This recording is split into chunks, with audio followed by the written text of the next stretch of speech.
Hello, and welcome back to Mainly Menswear. My name is Dwayne McLeod, and as always, I am glad that you're here. In today's video, I'm hoping to give a little love to Thread Theory Designs Belvedere Waistcoat. This is a pattern that I like, but I don't actually love it because I think some of the construction is difficult and difficult in a needless way. So in this video, I'm just going to present some little hints that might make the making of your Belvedere waistcoat a little bit easier, and hopefully you will get a better result. So let's jump right in.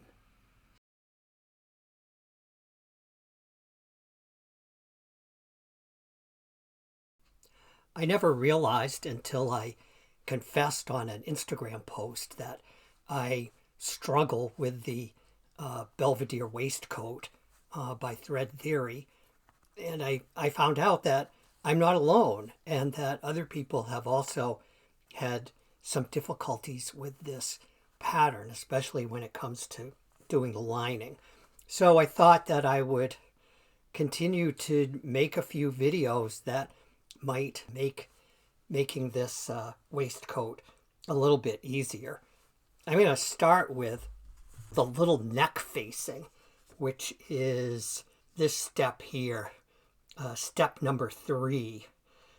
Boy, this is a real bear to do, and I've done it once and vowed that I would never do it again. So a simpler way to do this is this is my back lining piece, and you want to cut your back lining the same as the back piece because it's just lining material. It's not usually that heavy. And what you can do is you can apply that neck facing directly on top of it rather than trying to actually sew it on, sewing these two curves together. It's just way too hard. So my suggestion, this is what's called a Hong Kong finish, and this is super easy to do, and you'll find lots of other videos online on how to do this. But you know, if you're like me, you almost always have scraps of lining material left over from your projects. So all you need is a bias strip of an old lining material. I usually cut it like 2 inches wide. It's thin and flimsy, so you don't have to worry about it being too bulky, and it's easier to work with a wider strip than a narrower strip. You're going to line up an edge of your bias strip with the edge of this neck facing and sew them together. I use like a 3/8 inch seam allowance. And then all you have to do is take it to your ironing board and you wrap that bias strip. You sort of iron it and wrap it right around that neck facing. And because it's bias, it will take that curve very easily. Then it's just a matter of I basted it onto my back piece, and you just stitch in the ditch all along here, and you're going to be catching the back of the Hong Kong finish, and you will also at the same time be attaching that to your back lining. I just think it's so much easier. So just a little hint that I'm passing along there. I confessed recently on an Instagram post that I really struggled with the bagged lining on the Belvedere waistcoat. And to my surprise, I found out that I'm not alone. So I've decided that I'm going to take a slightly different approach this time around. And I ended up referring back to an old pattern that I've used in the past. It's this Simplicity 5780. I think it's from 1982. And I made this vest for part of my wedding kilt outfit, and you know, it came out great, and so I'm going to kind of come back to this, hoping that it will make the Belvedere waistcoat a little bit easier to make. Essentially, what you have to do first is kind of attach the fronts to the back. So by doing that, I have found that it allowed me to trim the excess fabric out of these seams, which is something that bagging the lining didn't allow me to do, and I ended up with a lot of bulk at the shoulder seams, which I did not particularly like. I think you will also find when you put this together that you are going to have to ease the back into the fronts, which is totally appropriate. You'll probably end up having to like ease in an extra ½ inch, but that allows for room for the shoulder blade in the back. So don't be surprised when that happens. It's kind of a beast to lay this out. I'll just kind of show you what it's going to look like.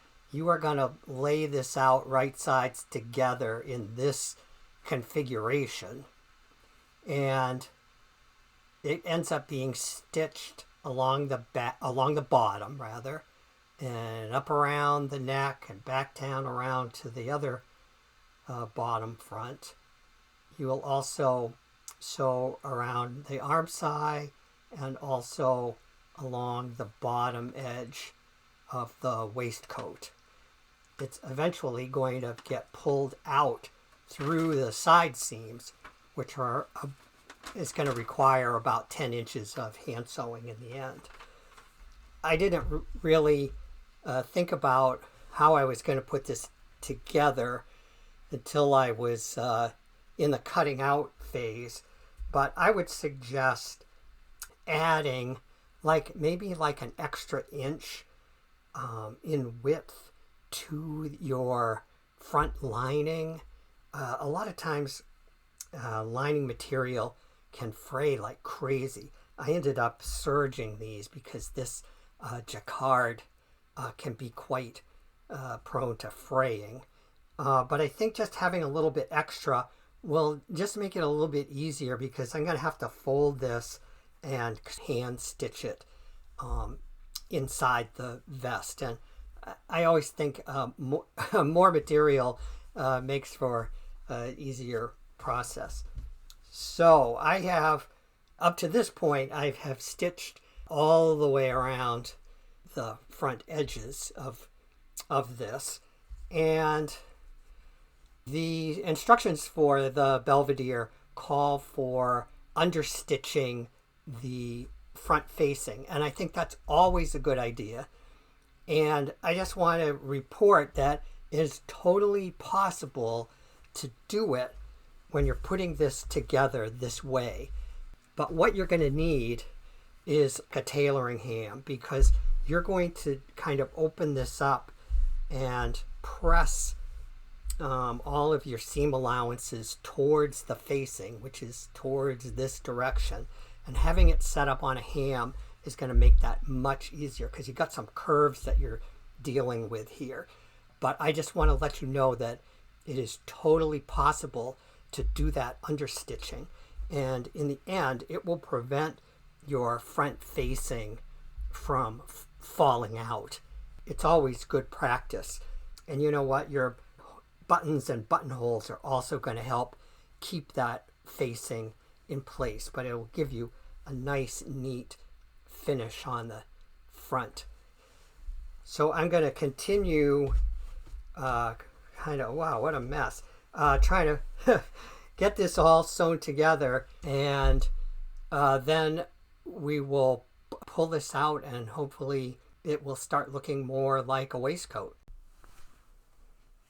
I have sewn one of the armscye seams here, and according to the directions, you are going to want to clip the curve of the armscye as shown in this illustration.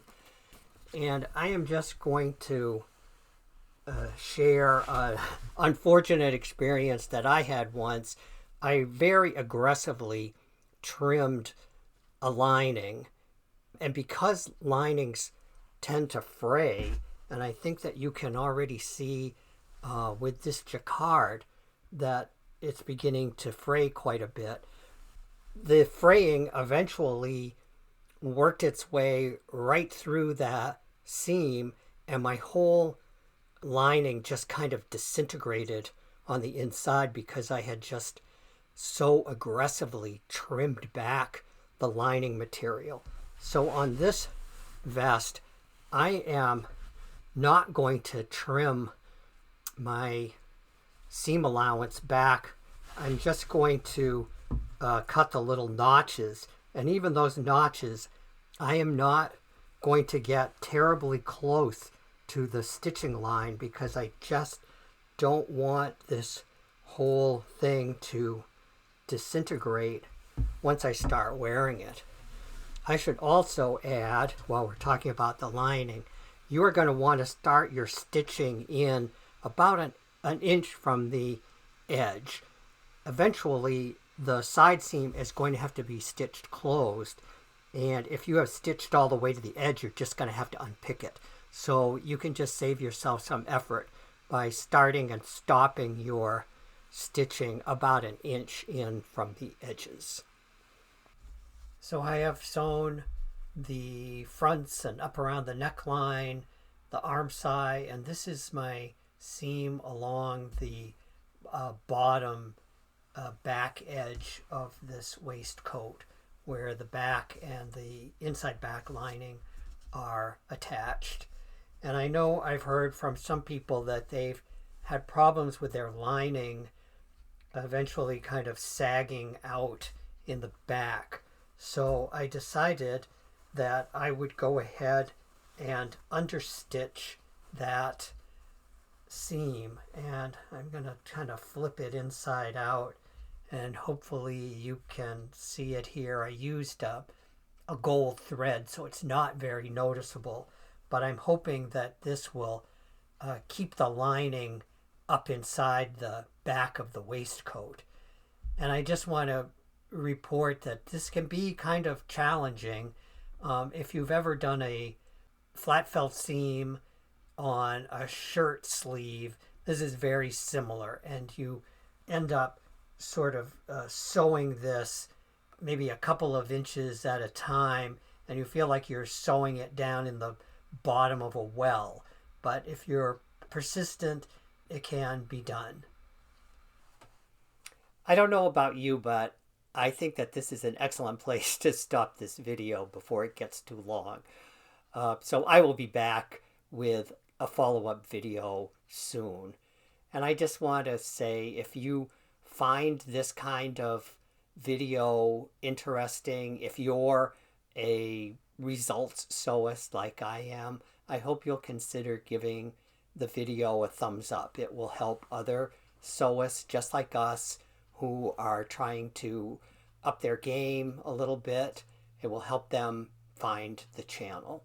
So do stay tuned. I'll be back with another video on the Belvedere waistcoat, and we will complete the project. Take care for now. Enjoy the time in your sewing room, and I will talk to you later. Bye-bye.